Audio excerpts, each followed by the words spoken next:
So, what is it with guys? Do they constantly always have to think about sex? Are they?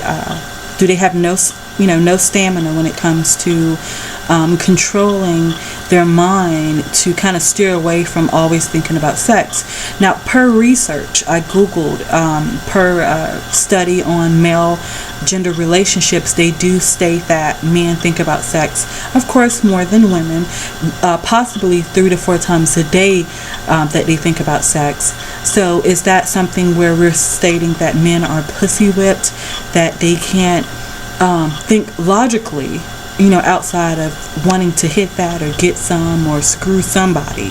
Even if they have a woman or a female at home that they're with, that they're in a committed relationship with, has monogamy left?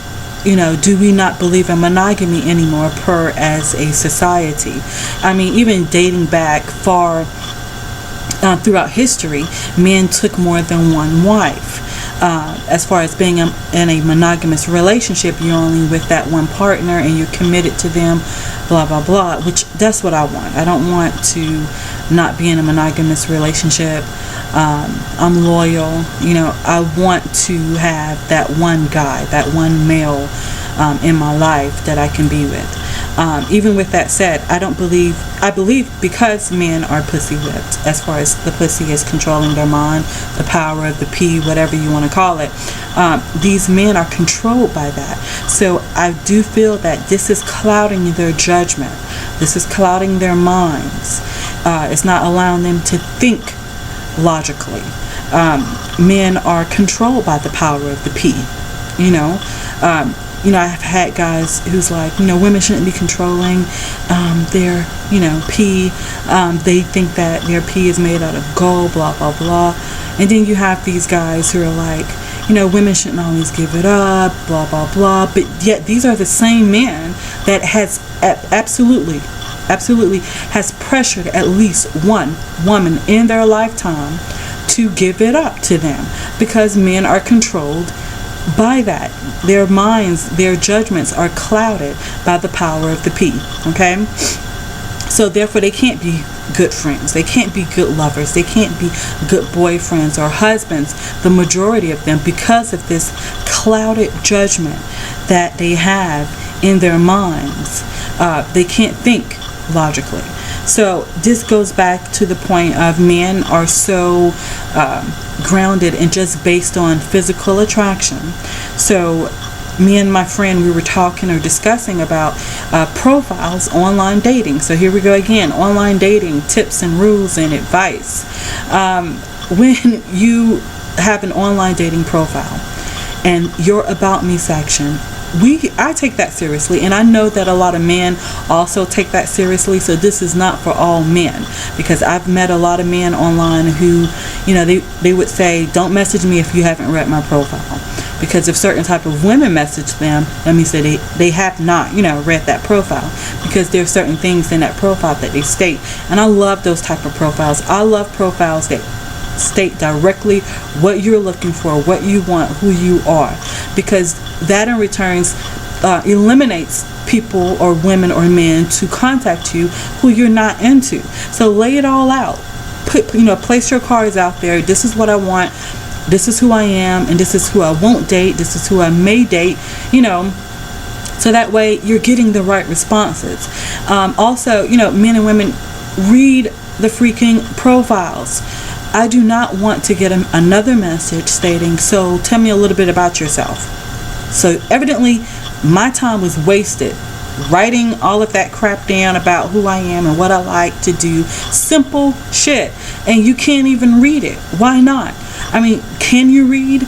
Please just read the profiles. My friend, she stated the same thing. She had her profile there and this guy messaged her talking about stuff that she's not into, and it states that in her profile. But these guys and some women, because I don't know, exactly, but I'm talking about the men, because me and my friend, we're 2 females. But I'm pretty sure that this happens for the men as well, that you have these people not reading your profiles. They're just looking at your picture. They see the byline, okay, you're single, you this, you don't like to do this, and that's it. and then they go on to messaging you, asking you exactly what they could have already gotten about you from just paying attention, taking just a few seconds to a minute to even just skim through your profile. And the profiles aren't in detail, they're not like 2 to 3 pages, maybe 2 paragraphs of stuff about yourself, what you like to do, where you want to go on your first date, just little things. I like to fish, I like to draw, I like to go out to eat, I love sushi, I just tried it. Those are all conversation starters.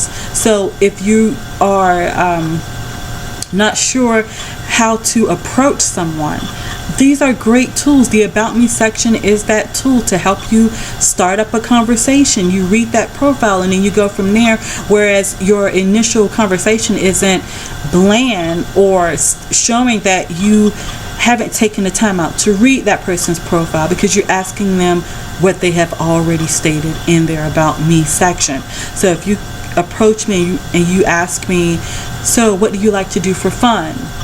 Did you read my profile? Because it's there. It tells you my hobbies. It tells you my interests. So your initial conversation should not be asking me what I like to do for fun, but it should be, so I see that you like to write. So what type of things do you write about? Or I see that you like to go hiking. I've never hiked before, but I would love to. Maybe we can get together and do that. These are some of the examples of how to start up a conversation. So I'm eliminating all of those guys who don't pay attention to my About Me section, just move straight forward asking me questions because they saw my picture and that's it. It takes more than that. Physical attraction is one of the things, but it's going to take more than that to really keep someone's interest. You might be good looking on the outside and you might be cute or whatever, but if you don't have a mind, if you don't have a brain, whereas you can hold a stimulating, educational conversation, nothing too serious, but fun, but acknowledging that you know what certain words mean, that you can have a decent conversation with me without bringing up sex, my boobs, do you have a big ass, do you like to do, why is that the main, I cannot believe that men go straight there. It's like there's no pretending no more. And I know that this is because of the desperate women out there who are so easily intimidated with that, oh yeah, I got a big ass, my boobs this big and blah blah blah, and they're showing all the goodies on their profile picture, so it's not leaving anything up to the imagination. But if you're approaching someone's profile, take a look at their profile first before approaching them in that way. And of course I know that both men and women will try you based on that, because what else do they got to lose? But I'm telling you right now, don't try me. It's a lot of women and men out there who are seriously looking for someone to begin a relationship with, or just to start out like hanging out, being friends, getting to know that person. In this world, life is too short. You don't want to just go out there screwing everybody. Just, you're approaching this woman stating, talking about sex, when can I get some? And then you got 20 other men out there who's giving her a lot more than just that. So right then, you're taken away from the time that you could have with a decent, nice, wholesome female, versus going out there with some slutty chick that you're going to end up screwing and then getting herpes around your mouth, or some type of gonorrhea or crabs, or better yet, HIV or AIDS, because you're just out there trying to screw. And now you've populated our society with all of these sexually transmitted diseases, because your judgment and your mind is clouded because of the power of the P. You can't think past that. So please stop and think about what you're doing. You could be having better sex. You could be having better sex with the right type of female that could lead into something a whole lot more. I don't understand. And then I have these guys who are like 40 years old Listen, dude, I'm 32. You're 40 something years old and you still don't have your shit together. That's crazy. You're 40 something years old and you still out there trying to play the game. You still out there clubbing. You know, you asking me, so what do you like to do for fun? You don't hear me mention clubbing. So you ask me, so you don't go to the club, and you asking me like you're questioning me of why. Oh my God, you don't go to the club. What's wrong with you? But you're in your 40s, man. It's time out for going to the freaking club. And if you're a female, if you're in your 40s, I can understand wanting to go out sometime, but you're trying to go up every freaking weekend, every hell, sometimes during the week. To me, that's crazy. Get it together. I am so tired of being approached by men who are in their 40s or even in their 30s, late 30s, and they still don't have any goals. You know, if you're reading my profile, you see that this is me. I'm a writer, I'm a blogger.